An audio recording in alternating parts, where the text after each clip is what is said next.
이 시간에는 신앙에도 미니멀리즘이 필요하다. 신앙에도 미니멀리즘이 필요하다라는 제목으로 하나님 말씀 증거하도록 하겠습니다. 기도와 열매에 관한 말씀입니다. 기도하면 열매를 맺게 돼 있다라는 거죠. 첫 번째는 말씀과의 관계인데 맹물같이 말씀을 계속해서 마실 때에 열매가 거두게 된다. 그리고 또 한 가지는 신앙에도 이렇게 단순 집중하는 미니멀리즘이 필요하다는 것입니다. 그러니까 한 가지에 집중하는 거. 말씀이 그렇게 만들거든요. 기도를 그렇게 하게 만들거든요. 그럼 열매를 거두게 된다는 것입니다. 우리 기도에 대해서 이렇게 한번 조율을 하는 시간으로 삼기를 원합니다. 성경을 보면은 열매를 굉장히 중시합니다. 그래서 이스라엘을 상징하기도 하고 또 어찌 보면 신약을 말씀을 상징하기도 하는 나무가 무화과 나무 아닙니까? 이 무화과 나무 픽슈리를 한자로 잘 번역을 잘한 것 같아요. 이게 무화, 없을 무자, 꽃 화자, 열매 과자. 그러니까 무화, 꽃은 없고 과, 열매만 있는 나무. 그러니까 무화과예요. 그러니까 무화과를 심는 목적은 꽃이 아니고 열매가 목적이다. 그래서 열매 맺지 못한 무화과 나무를 보고 예수님이 저주하시고 그런 얘기가 나오잖아요. 우리 인생도 마찬가지다. 예수 믿는 사람들도요, 꽃이 아니에요. 열매로 알리라. 열매 맺는 것. 이 기도와 열매와의 관계가 아주 밀접하게 되어 있다는 것입니다. 열매 맺으려 그러면은 이게 하나님께 기도하고 하나님께 연결돼 있어야지만 열매를 거두는 거지. 남 신경 쓰고 잠깐 사람들에게 관심 가지면 열매 못 거둔다는 것입니다. 교회도 그래요. 남의 시선, 사람 시선 의식하면 열매 못 거두고요. 하나님만 바라보고 하나님께만 연결돼 있으면 열매 거두게 된다는 것입니다. 오늘 불금이죠. 불타는 금요일인데 어떤 글을 한번 보니까 어떤 솔로의 기도라 그러는데 얼마나 남을 의식하는지를 보면은 이런 거예요. 이게 뭐 장난으로 쓴 것 같기도 하고 진짜 같기도 하고 한데 불금이니까 오늘 춥지요. 이 사람이 기도해서 그런 것 같아요. 얼어 죽지 않을 만큼 추워서 닭살코풀 싸돌아다니지 않게 하소서. 이게 기도예요. 그러니까 추우니까 돌아다니지 못하게 하소서. 그 다음에 두 번째, 이거는 없는 것 같은데 지하철 택시가 파업해서 오도가도 못하게 하소서. 우리도 못 가는데 그러면 그죠? 그 다음에 기지국에 사고가 나서 휴대폰 다 불통되게 하소서. 연락이 안 되게 하래요. 그 다음에 절대로 눈은 와서는 안 된대요. 이거 추운데 주룩주룩 겨울비가 내리게 하소서. 눈마저 내리면 내 눈에는 피눈물이 납니다. 뭐 이런 글이 들어오더라고요. 어느 솔로의 불금 노래라고.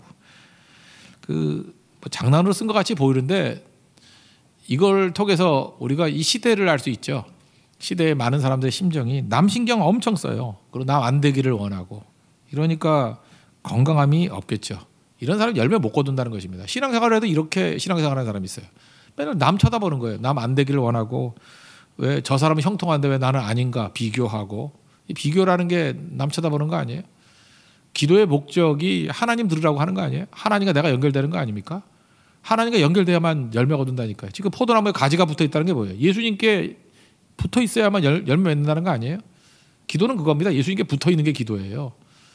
오늘 엉뚱한 생각하지 마시고 열매 거두는 신앙이 되기 위해서는 하나님 바라보고 하나님과 연결돼 있고 그다음에 예수님 바라볼 때 열매 거둔다는 거. 오늘도 그런 살아있는 기도가 되는 역사가 나타나기를 바랍니다.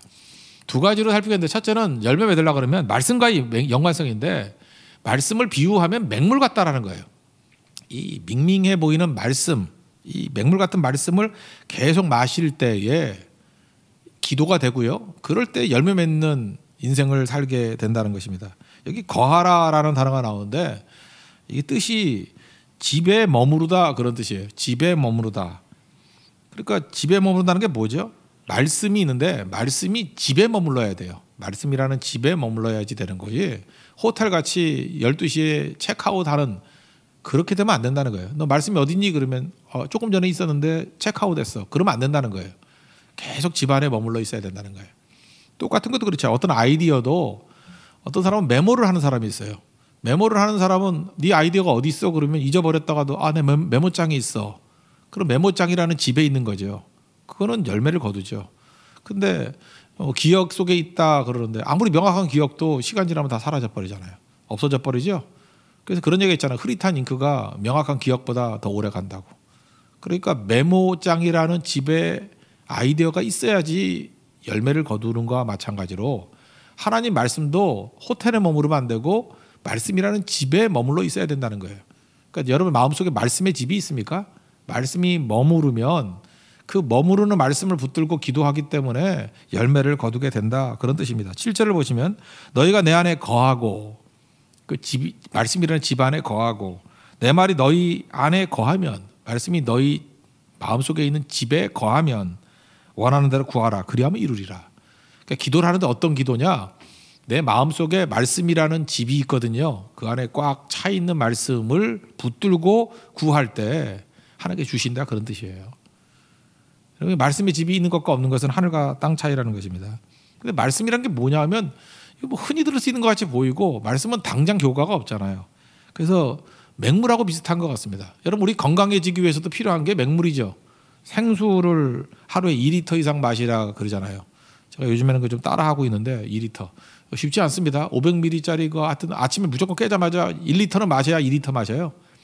500ml 마시면 도저히 1리터는 못 마시겠어. 500ml 마시고 한 반병 정도 더 마실 수 있을까? 750ml 그래야 되더라고요. 이게 잘 못 먹겠더라고요. 맹물을. 근데 이게 물을 많이 먹으면 건강해진대요. 여러분 어떤 물이 몸에 좋습니까? 생수가 좋습니까? 정수기 물이 좋습니까? 지하수가 좋습니까? 어떤 물이 제일 좋죠? 관계없대요. 비슷비슷하대요. 그냥 2리터 마시는 게 중요하대요. 그러니까 우린 잠깐 좋은 물 에비앙 찾고 막 이러는데 그거 필요 없고요. 에비앙 아니래도 그죠 뭐 그냥 300원짜리 물이라도 2리터 마시는 게 중요한 거지. 정수기 물이라도 2리터 마시는 게 중요하지. 그 브랜드가 중요한 게 아니라는 것입니다. 우리는 물을 잘 안 마시잖아요. 저도 그런 것 같아요. 커피를 많이 마시고 탄산음료를 마실 때가 많이 있습니다. 이걸 오히려 탈수 효과가 있다 그러잖아요. 수분을 다 빼앗아 가버린다. 왜 이 탄산음료나 커피를 좋아하죠? 이건 먹자마자 효과가 있거든요. 뭔가 이렇게 맛이 있잖아요. 맛도 있고 이게 카페인 들어가면 뭔가 이렇게 정신 각성하는 것도 있고. 그러니까 맹물은 밍밍하잖아요. 이거 뭐 효과가 없는 것 같아요. 이게 뭔 의미가 있나? 그래서 잠깐만 세상이 던져주는 이런 커피라든지 탄산음료를 의지할 때가 많다는 것입니다. 근데 맹물 같은 말씀을 먹어야 산다라는 거예요. 우리 물이 우리를 살리는 이유를 뭐 설명할 때 이렇게 설명하죠. 우리 몸의 70%가 물이잖아요. 그래서 수분이 신선한 물이 잠깐만 들어가야 몸도 건강해진다 그러지 않습니까? 수분이 부족하면 제일 문제가 되는 게 피래요. 피가 찐득찐득해진대요. 혈관을 통해서 좋은 에너지가 돌고 산소 공급이 되고 그러는데 저도 한번 병원에 갔더니 저를 이렇게 종합검진 쭉 하더니만 수분이 부족하다 그러더라고요. 꽤 됐는데 그래서 물을 많이 안 마시지 않냐고. 나 꽤 많이 마신다고 생각했는데 더 마시래요. 보니까 물을 마신 게 아니라 커피를 마셔야 됐더라고 계속. 그죠? 근데 그러니까 이게 오히려 탈수 현상이 벌어지고 그런다 그러더라고요. 물을 충분히 마셔야 된다고. 진행되지는 않았는데 이렇게 그 이전과 비교해 보니까 많이 피가 찐득찐득해졌다고. 나중에 그러다가 동맥 경화된다고. 물을 많이 마시라고. 운동하는 효과도 있지만 물을 많이 마셔야 된다고 그런 얘기를 하더라고요. 그래서 제가 물어봤죠. 그럼 물을 안 마시면 어떻게 됩니까? 그랬더니 몸 안에 있는 수분을 뽑아간대요. 어디서 뽑아가겠냐요? 대변에서 뽑아가고 소변에서 뽑아간대. 그 더럽지 않냐요. 그게 재활용하는 물이니까. 그러니까 그럴 바에는 입으로 마시는 게 낫지. 그렇게 확 와닿더라고요. 그렇지. 거기서 뽑아가면 안 되지. 궁금해서 한 번 더 물어봤습니다. 그러면 그것도 다 뽑아가서 없으면 어떻게 됩니까? 그랬더니 세포에서 뽑아간대요. 세포가 물덩어리인데 세포에서 잠깐 뽑아가기 때문에 물을 안 마시면 세포가 노화가 돼서 피부 세포 같은 것도 노화가 돼가지고 뿌석뿌석해지고 빨리빨리 늙는 사람들 보면 물을 안 마셔서 그렇대요. 물을 안 마셔 수분 다 빠져버리고 그래 날마다 피곤해지고 이렇게 산소 공급도 안 되고 에너지 공급도 안 되니까 피가 찐득해지니까 그러니까 잠깐 피곤해진다 그러더라고요. 그러다 보니까 옛날에 어른들 얘기가 맞더라고요. 그러니까 깨자마자 공복에 물 한 바가지 들이마시는 게 최고의 보약이라고. 물이거든요. 물. 깨고 나면은 수분이 부족하잖아요. 그러니까 물을 공급해줘야 된다는 거예요. 계속. 너무 말씀하고 비슷하죠. 이 말씀도 맹맹하잖아요. 뭐 이게 당장 효과가 없잖아요. 이 말씀에 반대되는 게 맹물에 반대되는 게 말씀 들으면 뭐 여러분 뭐 얻어가는 것 같아요. 오늘 이렇게 말씀 들으면 부자 됐다. 드디어 인생이 풀렸다. 뭐 그런 거 별로 없잖아요. 이게 물 마시듯이 물만 먹고 왔지요. 그런 것 같지 않아요? 깊은 산에서 옹달샘 뭐 이러면서 물만 먹고 왔지요. 근데 이게 쌓이면 건강해지는 거라니까요. 돈 같으면은 돈은 효과가 팍팍 오잖아요. 당장 쓸 수 있고. 지금 돈 100만 원 딱 생겼다 그러면 당장 살 수 있는 건 많고 풀 수 있는 게 많고 이게 맹물 같지 않잖아요, 그죠? 이거는 뭐가 확 와닿는 것 같이 보이고, 쾌락도 마찬가지죠. 쾌락도 당장 내게 주는 기쁨이 있잖아요. 음식도 마찬가지죠. 먹으면 당장 기쁘잖아요. 먹으면 배부르고, 그죠? 안락함을 주고. 그래 자꾸만 우리 살다 보면은 커피 좋아하고 탄산음료 좋아하듯이 직접적으로 뭘 기쁨을 주는 걸 약간 찾는다고요. 그래서 말씀을 도외시해 버린다고요. 말씀은 맹물이거든요. 생수 같은 거거든요. 밍밍하더라도 이걸 계속해서 공급받을 때 비로소 건강해진다는 것입니다. 기도가 그런 거예요. 오늘 뭐 우리 기도도 그런 거 좋아하잖아요. 오늘 한 판에 끝내버리는 기도, 그것도 되게 중요하지만 맹물같이 하나님 말씀을 계속 받아들이면 말씀이 내 말씀의 집에 거하거든요. 그럼 그 말씀이 거하면 반드시 그 말씀을 의지해서 기도하게 돼 있어요. 그래서 그 말씀을 의지해서 기도하면 반드시 열매를 거둔대요. 그러니까 주기적으로 말씀 받는 게 너무너무 중요한 거죠. 말씀 아니고 자꾸 이렇게 커피라든지 탄산음료 같이 돈 구하고 쾌락 구하고 뭐 음식 구하고 이렇게 눈에 보이는 것, 당장 효과가 오는 걸 구하면은 영혼이 공허해진답니다. 영혼이 공허해지면 느낌은 배고픔하고 똑같이 느껴진대요. 그래서 영이 공허해질 때 잠깐 먹는데요. 배고픈 줄 알고. 영이 공허한 건데 배가 고픈 줄 알고. 잠깐만 살이 찌는 거죠. 저도 그런 것 같아요. 이렇게 은혜가 충만하게 드린 예배를 끝나고 나면 안 먹어도 배불러요.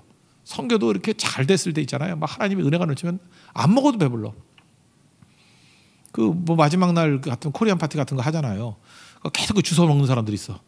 그 은혜 못 받은 사람이에요. 저 같은 사람. 저는 뭐 거기 처음 가니까 웬 김밥 그러면서 먹고 하는데 그 처음부터 준비하고 감격 가운데 이 정말 불가능해 보였던 오전까지 불가능해 보였던 상황이었는데 저녁에 성령께서 함께 해주셔가지고 사람들을 모아주시고 오게 하시고 그 배가 안 고프대요. 그냥 온 사람들만 봐도 배부르대요. 그 준비한 사람들이요. 그리고 맛있게 먹는 것만 봐도 배부르대요. 그리고 저녁에 안 먹고도 배부르게 자더라고요. 그게 영혼의 만족이거든요. 근데 영혼의 만족이 없는 사람들 보면 자꾸만 이렇게 먹잖아요. 참 묘사를 잘했다고 생각하는데 스카이캐슬이라고 그 드라마 있었죠.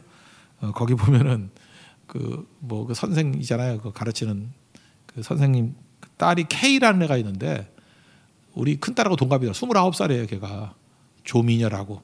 걔가 미녀예요. 하여튼 이름이 조미녀라더라고. 진짜 이름이 조미녀인데 그거 찍겠다고 12kg를 찌게 만들었대요. 그러니까 자기도 이게 아이디어를 짠 거죠. 그게 뭐냐 하면은 영적으로 갈급함이 있고, 그죠? 이렇게 마음에 갈급함이 있고, 뭔가 채워지지 않고, 뭐 엄마가 공부하는데 그것 때문에 애가 돌아버렸잖아요, 그죠? 그랬던 아이의 모습으로 뭘까? 이 속이 텅 비어 있으니까 먹어야겠다고 생각을 했대요. 그래서 보통 몸무게보다 12kg를 쪘대. 12kg 찔다니까 얼마나 그게 29살짜리 아가씨가 희생한 거겠어요. 그래서 그게 그냥 어떤 채워지지 않는 허기로 인해서 찐 살이죠. 거기서 우리 느낀 게 뭐예요? 영적 공허가 딱 와닿더라고. 아, 쟤는 속이 텅 비어 있기 때문에 저런 거야. 그 이해가 되시죠? 우리 인생도 마찬가지예요. 하나님 앞에서 이렇게 말씀으로 채워지지 않으면요, 자꾸 이 엉뚱한 걸로 탄산음료로 채우려 그러다 보니까 이렇게 기갈하게 된다는 것입니다. 사하라 사막에 그거 아시죠? 이렇게 레이스 하는 거, 사막 그 죽음의 레이스 뭐 뛰는 거 있어요. 그거 사막을 뛰는 거. 그러면 다 죽잖아요. 근데 가끔마다 뒤에서 물론 차들이 따라가긴 하지만 탈수로 인해서 죽는 사람들이 종종 나온답니다. 근데 갑자기 쓰러져서 죽는데요. 이상하잖아요. 옆에 물도 있거든요. 물도 차고 뛰거든요. 이렇게 배낭에다가 물 두고 뛰는데 마시면 되는데 왜 그러냐? 사막에서는요, 땀이 나자마자 증발해 버린대요. 그래서 물속에서 땀 나는 거와 똑같은 거죠. 물속에서도 막 뛰다 보면 땀이 나는지 안 나는지 모르니까, 그래서 그런 거 있죠. 수영장에서 50분 수영하고 10분 쉬게 만들잖아. 그 애들이 재밌다고 한 3시간 내리 그러다가 나중에 힘이 다 빠져가지고 이렇게 가슴밖에 안 오는데 쓰러져가지고 그 익사해서 죽는 경우가 있대요. 얕은 물인데도. 그래서 그런 거 방지하려고 애들이 자기 컨트롤 못하니까 땀을 얼마나 흘렸는지 모른대요. 그래서 50분 하고 10분 쉬어줘야 건강한 사람은 답답해 미치죠. 이거 뭐 때문에 잠깐만 이렇게 노는데 중간에 끊나 그러는데, 그런 소수의 사람들 때문에 그런 것이 필요하다 그러더라고요. 사막도 그렇대요. 사막도 땀이 나는데 증발해 버려가지고 땀이 얼만큼 나는지를 모른답니다. 그러니까 못 느끼니까 쓰러지면 죽는 거예요. 쓰러지면 탈수 현상으로. 그래서 우리 인생도 마찬가지. 이번에도 우리 어떤 의사 선생님, 그 중증 외과 의사 윤한덕 선생님인가 과로사로 죽었죠. 계속 돌보다가 환자 돌보다가 참 마음 아픈 일인데 그분도 그랬을 거예요. 그죠? 이게 자기가 얼마나 이렇게 과로를 하는지 모르는 거예요. 계속 그렇게 안타까운 마음이 있으니까. 어떤 레지던트는 30시간 스트레이트로 일하다가 쓰러져 죽었다 그러더라고. 그러니까 환자들 막 밀려오죠. 자기는 안 할 수 없고 그러니까 이건 사실 구조적으로 좀 생각을 해줘야 되는데. 그리고 우리 스스로 이렇게 생각을 해요. 자기 잘 몰라요. 나만 힘드나 뭐 다 힘든 건데. 그래서 계속 가는 거예요. 그러다가 어느 순간인가 쓰러지는 겁니다. 이게 영적 탈진 현상이 벌어지는 거죠. 그래서 성경은 우리에게 뭘 말씀드리냐면은 우리에게 안식일을 주는 이유가 그거예요. 여러분 안식일에 안식 안 해도 그냥 계속 뛰어도 되는지 알죠? 그러다가 죽는 인간들이 많다는 거예요. 우리는 탈수 현상을 못 느낀다는 거예요. 이 세상에서. 잘 못 느껴요. 그래서 하나님께서 그냥 율법으로 주셨잖아요. 안식하라. 그냥 뛸 수 있는 것 같이 보여도 안식하라 그럴 때 안식하고 주기마다 안식해야 돼요. 주기마다 이제 물 마셔라. 주기마다 물 마시는 게 뭐예요? 말씀 마시는 거죠. 그리고 그거 붙들고 기도해라. 그래야 열매 거두는 거지. 우리는 어리석게도 계속 30시간 뛰고 40시간 뛰고 이러다 죽어요. 안식하지 않고 계속 뛰다가 나중에 다 날려버린다니까. 그게 얻는 게 아니거든요. 오늘 그러잖아요. 열매 맺는 방법이 뭐라고요?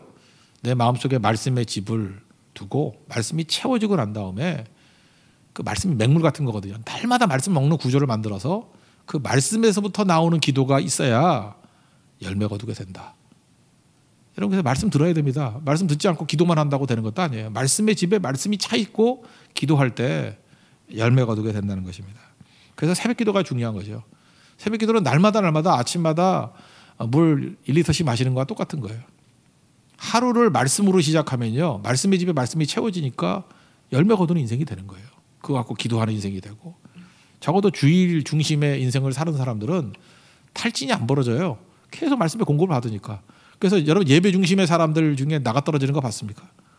근데 어리석은 사람은 어때요? 예배 안 드리고 기도 안 해도 된다고 믿는다고. 사막에서 그냥 땀 안 난다고 땀이 안 보인다고 뛰는 거와 똑같은 거예요. 물속에서 땀 안 보인다고 3시간 4시간 노는 거와 똑같은 거예요. 잘 가보면 거기에 익사한 사람 나오고요.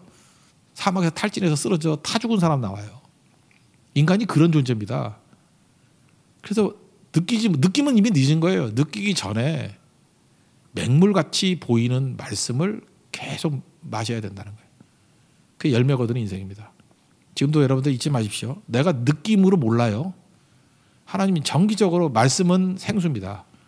말씀을 공급받고 그 말씀에서부터 구함을 통해서 열매 거두는 인생 되게 해 주십시오. 이후부터 그렇게 살아보십시오. 여기저기서 열매 거두는 승리하는 인생이 된다는 것입니다. 여러분 꼭 생수 같은 말씀을 통해서 열매 거두는 인생 되시길 바랍니다. 그게 하나님 백성들이 걸어가는 길이라는 거예요. 또 한 가지는 열매 맺기 위해서 두 번째는 신앙에도 미니멀리즘이 필요하다는 것입니다. 단순하게 집중하는 게 필요하다는 거예요. 여기 가지치기가 나오죠. 열매 많이 거두기 위해서는 가지치기를 해야 된다. 전지작업이라 그러죠. 2절을 보니까 아버지께서 그것을 제거해 버리시고 무릇 열매를 맺는 가지는 더 열매를 맺기 위해서 깨끗하게 하신다. 이렇게 나오죠. 그러니까 전지작업, 가지치기 작업이 필요하다는 것입니다. 이렇게 잘라내는 거죠.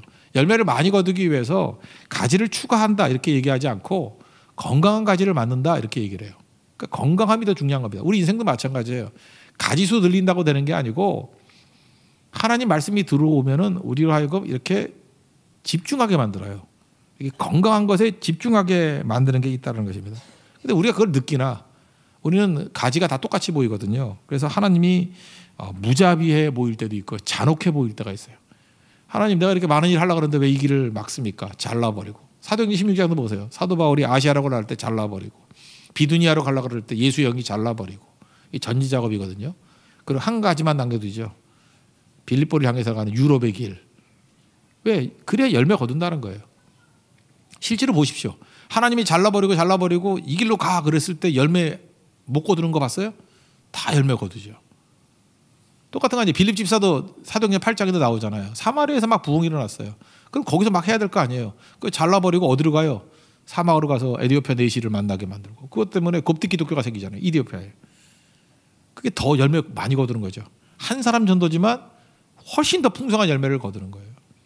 그러니까 하나님께서 우리에게 하시는 작업들, 열매 풍성히 거두기 위해서 하시는 작업들은 집중하게 만드는 거예요. 집중하게. 말씀이 집중하게 만드는 거, 그걸 전지자가 가지치기라 하는데 그게 우리를 깨끗하게 만드는 길이래요. 그러니까 더러운 건 뭐예요? 복잡한 게 더러운 거예요. 깨끗한 게 뭐예요? 단순한 게 깨끗한 것입니다. 하나님께서 그렇게 만드신다는 것입니다. 그래서 말로 깨끗하여 졌느니라. 여러분 우리 인생에 그런 얘기 들어봤죠. 최선의 가장 큰 적은 나쁜 것이 아니고 좋은 것이라고. 그러니까 베스트의 적은 굿이라고. 굿. 지금도 그래요. 여기서 좋은 일만 많이 하는 사람 있죠. 좋은 일, good things. 좋은 일. 그런 사람 열매 못 거둬요. 베스트만 할 때 열매 거둬요. 그래서 베스트의 적은 worst가 아니고요. 굿이에요, 굿. 그래서 그냥 그저 그런 일 하다가 인생 낭비할 때 되게 많습니다. 나쁜 일도 아니고 그냥 좋은 일이에요. 그러면 열매 못 거둔다는 것입니다. 그래서 여러분들 뭘 해야 되냐면 버리는 걸 잘해야 됩니다. 그래서 예수님 믿으면 말씀이 우리를 지배할 때 이렇게 잘 버리게 만들고 정리하게 만들어요. 뭐 예를 들어 옷 같은 거 한번 얘기해 볼까요? 입을 옷 너무 많죠 지금 우리 옷. 저도 엄청 많은데 이번에 싹 다 갖다 버려야겠어요. 그 곤도 마리에라고 한번 소개했었죠. 그 옷 정리하는 거, 정리의 마법 이런 책이 있어요. 정리의 마법, 인생을 빛나게 하는 정리의 마법. 여기 보면은 이제 물건이 있을 때 옷 같으면 예를 들면 이 책에 나오는 얘기인데 입을 옷과 입지 않을 옷 이렇게 따지지 말래요. 입으로 빼놓고 다 버리래요. 그러니까 그냥 꼭 몇 개 뽑아놓고 다 버리래요. 버릴 걸 고르는 게 아니라 남길 걸 고르래요. 남길 거 고르고 싹 버리는. 남기는 원칙이 뭐냐면 1년 안에 한 번도 안 입었던 옷 절대 안 입어요. 싹 버리래요. 1년 안에 안 입었던 옷. 그러니까 짐 정리만 해도 집도 넓어지고 인생이 정리가 되고 그런다는 거예요. 여기 보니까 그래요. 옷이 많은 사람이 막상 입을 옷이 없대요. 옷이 없는 사람은 스님은 제일 편하죠. 승복 입으면 되고. 스님이 참 편한 것 같아요. 그죠? 스님이 얼마나 편해. 승복 하나에 세수와 머리 감는 게 저도 마찬가지지만 한꺼번에 다 이루어지고. 고민할 게 없잖아요. 그 여자분들 옷 엄청 많아요. 그죠? 그냥 밀리오레 같이 옷방이 있는 여자들이 맨날 입을 옷이 없대. 왜 그럴까요? 예뻐 보여서 샀는데 핏이 안 맞아. 옷이 잘못이 아니에요. 몸이 잘못된 거예요. 예. 그 다음에 왜 옷이 없냐 그러면 어제 입은 거래요. 꼭 여자분 이상해요. 어제 입은 거 오늘 입으면 안 되나? 어제 입은 거 안 된다라는 철칙이 있어서 또 옷이 없대. 그 다음에 상의는 샀는데 코디할 하의가 없대. 그래서 못 입고. 그 다음에 옷은 좋은데 맞는 신발이 없대. 그래서 또 못 입고. 지난주엔 좋았는데 갑자기 보니까 촌스러워졌대. 그래서 못 입고. 그 다음에 이유도 없어. 그냥 입고 싶으면 옷이 없대. 그리고 얼굴이 그대로래요. 그래서 결국 옷을 입을 게 없대요. 그래서 지금도 보면요. 입을 옷이 없어 그러는 사람들은 옷이 많은 사람이에요. 옷이 많은 사람이 꼭 그런 소리예요. 입을 옷이 없대. 그 입을 옷이 없다 그러는 사람들 보면 옷을 매번 바꿔 입어야 된다고 생각을 해. 그래서 제 기억에도 이렇게 좀 독특한 모양의 옷이 있잖아요. 막 이렇게 현란한 옷이라든지 뭐 까모플라주라든지 이런 건 기억이 나잖아요. 옛날에 그런 거 있었는데 왜 그거 안 입지? 보니까 1년 전이 아니라 2년 전에 입고 안 입더라고. 그러니까 그건 없는 옷이야. 그러니까 그렇게 생각하니까 계속 돌아가면서 입어야 된다고. 자기가 뭐 연예인도 아니고. 그러니까 없어지는 거죠. 근데 입으로 몇 개 빼놓고 싹 다 갖다 버리면요. 자기 머릿속에 자기가 가지고 있는 옷이 다 들어와 있어. 한 5개밖에 없으니까 5개 갖고 코디를 하는 거야. 조합으로. C의 5에 2 뭐 이렇게 해가지고 C의 5에 3 이렇게. 그러니까 조합의 수가 더 많이 나오는 거예요. 그죠? 훨씬 더 많이 나와요. 없어야 코디를 잘해.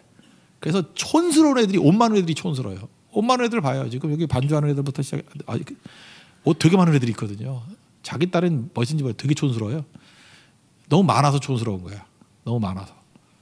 반면에 몇 개 없는 사람들을 보면요. 자기 이미지가 있어. 그 이미지에 조금씩 바꿔줘. 뭐 이렇게 목도리 한번 바꿔주고, 뭐 브로치 한번 바꿔주고, 뭐 이렇게 허리 한번 묶어주고, 뭐 그런데도 훨씬 예뻐요. 남자도 마찬가지고요.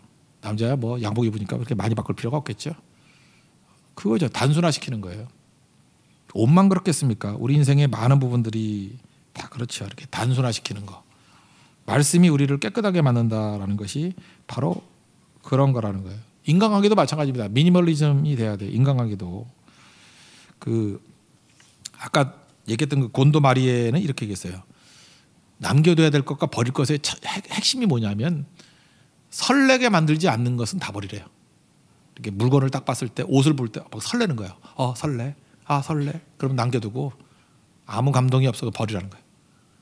그 설렘. 그 설렘이 있는 거. 어떤 거 보를 때 막 짜증나는 거 있죠. 이게 아직도 있었어. 이런 거 버리래요. 그러니까 중요한 원리죠. 근데 비슷한 그 일본 사람 얘기인데 아사히 료라는 사람이 있어요. 그 사람이 누구라는 책을 썼는데 똑같은 비슷한 얘기를 했어요. 인간관계도 맥박이 뛰는 사람과는 깊은 관계를 맺으래요. 누구를 딱 만났을 때 맥이 뛰는 거야. 막 쾅쾅쾅쾅. 그럼 만나라는 거예요. 그런 사람들 이게 중요한 친구들이거든. 그 사람들이. 뭔가 나의 맥박을 뛰게 만드는 거.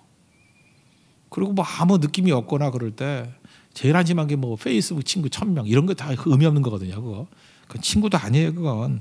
그런 사람이 이제 군중 속의 고독이죠. 맨날 죽느니 사느니 상담만 하러 오는 애들 보면은 그 SNS 많이 하고 친구 많은 애들이에요. 진짜 외롭거든요. 그 좋은 일 할 때는 가만히 있다가 나쁜 일 하면 욕만 바가지로 먹고 그런 애들이 되게 어려워지는 거거든요. 그러니까 인간관계도 미니멀리즘이 꼭 필요하다는 것입니다. 이 미니멀리즘 얘기할 때 그 말씀에 집중할 때 훌륭하다고 나오는 게 누가복음 10장에 나오죠. 마리아 마르다. 마르다 특징이 뭐예요? 예수님 오시니까 음식 준비 잘하면서 분주했다 그래요. 그러니까 복잡한 거야 이 사람은. 근데 복잡했는데 마음의 상태는 어땠느냐 하면은 걱정, 근심이 마음에 있었어요. 분주하면서. 그리고 화가 나는 거예요. 분노. 왜 그러냐면 복잡하기 때문에. 잠깐 분노가 나오는 거 복잡하기 때문에. 걱정, 근심. 이거 왜 이런 마음이 생기냐면 복잡하기 때문에. 근데 반면에 마리아는 어땠어요? 그 예수님의 발치에 앉아서 말씀을 듣더라. 단순하죠. 그러니까 기쁨과 평안이 있잖아요. 우리 감정이라는 게 있죠. 이 감정의 스펙트럼이 무지하게 많은데 감정 쪼개기를 좀 해야 될 것 같아요. 감정이 뭐 좋다 나쁘다 이거밖에 없어. 그러니까 딱 봐서 저거 괜찮은 거네 아니면 화를 벌어내든지. 그러니까 사람이 둘밖에 없는 거예요. 그러니까 너무너무 힘든 건데 우리나라 말에 그 감정을 표현하는 게 얼마나 많은지 아십니까? 감정을 이렇게 쪼개가지고 지금 내가 이 상태에서 내 감정이 무엇인가를 한번 이렇게 점검하는 거예요. 감정에 관한 표를 하나 만들어가지고 제가 여기 표를 하나 100개 갖고 왔는데 감정이 100가지가 넘어. 기쁨과 슬픔, 우울함과 침울함, 상큼함과 개운함, 찝찝함과 느끼함, 초조함과 불안함, 애틋함과 그리움, 허탈감과 허무함, 답답함과 망각함, 감동과 분노, 그 다음에 울적함과 차분함, 침착함과 냉정함, 시큰둥함과 서글픔, 서러움과 따뜻함, 계속할까요? 무서움과 착잡함, 욱함과 긴장됨, 기대와 실망감, 절망, 비통감, 치욕스러움과 씁쓸함. 지금 10%였어요. 이렇게 감정의 모든 것들 있잖아요. 이런 것들을 이렇게 쪼개면은 지금 내 감정이 뭔지를 알잖아요. 이 감정을 보면서 이게 지금 필요한 건가 쓸데없는 건가. 지금 마르다라 그러면 지금 성경이 마르다의 감정을 지금 쪼개줬잖아요. 마르다가 막 분주했어요. 분주했더니 자꾸 걱정이 되는 거야. 이거 어떡하나 걱정, 근심. 그다음에 동생 보니까 화가 나. 도와주지 않으니까 화가 나고. 이런 감정을 이제 뽑아낸 거예요. 이 감정이 과연 옳은 감정이냐는 거예요. 이게 이 감정을 유지하는 게 왜 이런 일이 벌어졌죠? 복잡해서요. 이 감정을 세분해서 쪼개기를 해서 이게 뿌리가 뭐냐? 복잡해서. 그런데 말씀 앞에 나아갔던 마리아는 아주 단순한 거예요. 발치 앞에 와서 말씀만 딱 들었더니 어떤 감정이 생겨요? 기쁨이 오고 평안이 오고. 그러니까 감정에 휩쓸리지 말고 그 감정을 분석을 해서 이게 어디서부터 왔느냐를 알라는 거예요. 그래서 예수님께서 이걸 정리해 주시잖아요. 그 누가복음 10장 41절에 마르다를 향해서 이렇게 얘기해요. 마르다야 마르다야 두 번 말씀하시면서 내가 많은 일로 염려하고 근심하니. 근심하고 걱정하고 염려 근심 그다음에 화내고 막 그러잖아요. 그러니까 몇 가지만 하든지 혹은 한 가지만 해도 족하지라. 그러니까 무슨 얘기예요? 좀 줄여. 너무 복잡해. 그 얘기 아니에요. 몇 가지만 하든지 이렇게 정리를 해서 몇 가지만 하든지 그것도 아니야. 예수님 다시 말을 되새기면서 한 가지만 제대로 해. 한 가지만. 몇 가지를 하든지. 그러니까 수십 가지를 했는가 봐요. 그러니까 분주한 거예요. 너무 다 잘하려고. 그러니까 예수님 조언이 뭐냐 하면 그러니까 네 마음에 그 마음 쪼개기를 해보니까 그런 것들이 막 나오잖아. 몇 가지를 하든지 한 가지만이라도 좋게. 그러면서 마르다 잠깐 욕하지 마. 마리아는 더 좋은 편을 택하였으니 빼앗기지 아니하리라. 더 좋은 것이 뭐였어요? 한 가지. 말씀 붙드는 거. 그 말씀 붙드는 거라는 단순함을 통해 가지고 그 다음부터 평안함이 쫙 온다니까요. 아까도 얘기했죠. 그 곤도마리에 옷 같은 것도 몇 가지를 정리한다고 하고 싹 치워버리고 책도 그렇게 했대요. 읽어야 될 책 몇 가지 버려놓고는 자기 책장에 200권 이상 못 넣는데요. 200권만 딱 넣어놓고 일반 집은 200권도 못 넣겠지. 200권만 넣어놓고 나머지 싹 정리해버리고 일본상 책만 읽으니까 그런 식으로 정리를 한 거예요. 그랬더니 좋은 편을 선택했죠. 그랬더니 감정이 좋은 것들이 막 흘러나오더라는 거예요. 감정을 컨트롤하는 게 아니고요. 정리를 해야 되는 거예요. 정리를. 근데 말씀이 우리에게 하는 역할이 뭐냐. 말씀이 우리 가운데 쾅 들어와버리면 하나님 말씀이 나를 지배하고 내 자아가 아니라 말씀이 나를 지배해버리면요. 생각보다 무지 간단해요. 뭐 주일에 뭐 생일잔치가 있습니다. 칠순이 있습니다. 결혼식이 있습니다. 말씀 붙들면 예배 집중해. 한마디 딱 되면 싹 정리돼 버리죠. 안 가는 거죠. 그 뭐 복잡할 게 뭐 있어요. 옷하고 똑같아요. 뭐 입을까 고민할 거 하나도 없어. 나 스님이야. 그러면 딱 승복 입고 나가면 되는 거야. 뭐 복잡할 게 뭐 있어. 하나지. 금요 철야. 여기서 철야 오는 게 제일 쉬운 게 누구냐? 목사예요. 너 여기 하는 거 어디 갈 거야? 클럽으로 갈 거야? 어디 갈 거야? 그렇잖아요. 가기도 힘들고 무조건 와야죠. 목사가 좋은 거예요. 그러니까 간단하게 해서. 무조건 오는 거죠. 무조건. 뭐 어딜 가겠어? 어딜. 학교 선생님. 학교 가야지 어디 가겠어? 그러니까 인생이요. 이렇게 한 가지를 딱 정해놓으면은 이렇게 가지치기를 딱 해놓으면 나머지가 그냥 자동으로 다 정리가 돼버린다는 것입니다. 그래서 하나님 앞에서 열매 거두는 인생의 특징이 뭐냐면 가지치기 해야 돼. 말씀 붙들고 가장 중요한 거. 그러니까 인간관계라 그러면 맥박이 뛰는 사람들. 그 다음에 뭐 옷이나 책 같으면은 설레임이 생기는 거. 근데 우리는 크리스찬이니까 뭐예요? 말씀이 말하는 것. 그거 중요한 거 붙들고 가는 거예요. 그래 여러분들 뭐 성교 갈 때도 마찬가지예요. 뭐 성교 간다 이렇게 정해놓으면 생각보다 별 시험도 없이 그냥 쉽게 풀릴 수 있는데 맨날 그 두 가지 놓고 이렇게 마르다 같이 다 잘하려고 그러죠. 뭐 이것도 해야 되고 밥도 잘해야 되고 뭐 이것도 잘해야 되고 뭐 놓지 못하는 그런 것들 있잖아요. 복잡해지는 건 더러운 거예요. 가지치기 하는 거는 단순해지는 거고. 그런 사람이 열매를 거둔다는 것입니다. 우리 본문의 말씀의 뜻이 뭔지 알겠죠? 예수 믿으면은 말씀이 우리로 하여금 단순하게 만들어요. 정말 단순하게 만들어요. 말씀이 붙든 사람은요 결혼 조건도 간단해요. 뭐 20대 뭐 어리고 뭐 키 크고 뭐 눈 크고 그런 사람이 어딨나? 네 거울을 봐라. 너한테 왜 가냐? 그런 생각이 들잖아요. 그죠? 간단해요. 그냥 말씀 하나 붙들면은 성격 좀 맞고 그죠? 비전이 맞는 사람, 말씀의 비전이 맞는 사람 그럼 끝나는 거지. 뭐 어려워요? 하나도 힘든 게 없죠. 인생도 간단해요. 일주일을 계산할 때 복잡하게 안 살아요. 뭐 예배 몇 번 드리고 성격하고 그게 인생이죠. 나머지는 덤으로 사는 인생들. 그런 사람이 훨씬 사업도 잘하고 열매도 많이 거두고 인간관계도 풍성해지고 어떤 사람과 시간을 보내요? 나를 맥박이 뛰게 만드는 사람. 그죠? 그런 사람과 동역하는 거예요. 괜히 그냥 거들먹거리려고 이 사람 저 사람 쓸데없는 사람 만나고 괜히 같이 사진 찍으면서 잘난 척하려고. 그죠? 그 무슨 소용이 있어요? 여러분 방탄소년단이 와가지고 사진 찍자고 저하고 같이 사진 찍자. 누구하고 찍는 게 나아요? 저하고 찍는 게 훨씬 나아요. 저는 말씀도 듣고 뭐 나중에 유익도 있고 성교도 가고 그래야 될 사람이지. 방탄이야 케어 방탄이 안 돼. 그게 뚫고 나가지. 그 가끔 만나 뭐 할까? 쓸데없는 자랑하다가 그럼 내가 안다 그럴 거 아니야. 알긴 뭘 알아. 지나가다 사진 하나 찍은 거지. 그런 데다가 인생 낭비하는 게 아니라 진짜 동역할 수 있고 정말 인생에서 가치 있는 것들에 뿌리를 내려야 된다는 것입니다. 하나님께 주신 말씀이에요. 무화과 돼야 됩니다. 꽃이 아니라 열매 거두는 나무 되십시오. 다시 정리하면은 우리가 하나님 앞에서 단순하게 전지 작업해야 우리가 열매 거둘 수 있는 거고, 그 다음에 맹물 같은 게 뭐라고요?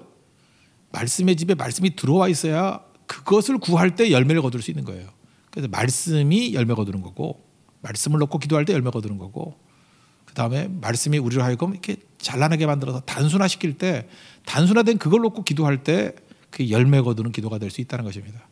우리 열매를 거두고 승리할 수 있는 우리 하나님의 거룩한 종 되기를 축원합니다. 모두 자리에서 일어나겠습니다. 주여 우린 연약합니다. 찬양하겠습니다.